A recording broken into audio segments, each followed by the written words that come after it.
You ask Tiger to solve. This deals with linear equations with one unknown. The final result is h equals 56/5. Let's solve it step by step.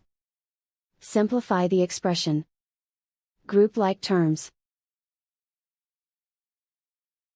Group the coefficients. Find the lowest common denominator.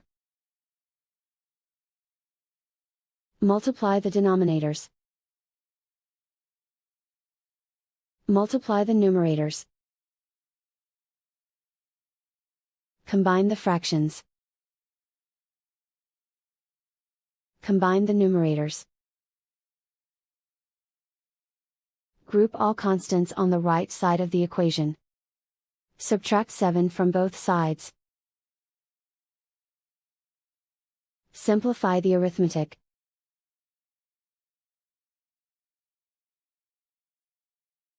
Isolate the h.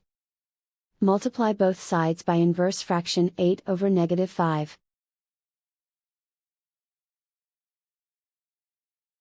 Move the negative sign from the denominator to the numerator. Group like terms. Multiply the coefficients. Simplify the arithmetic.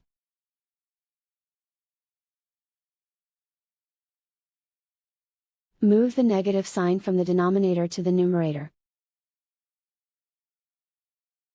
Multiply the fractions. Simplify the arithmetic. And so the final result is h equals 56/5.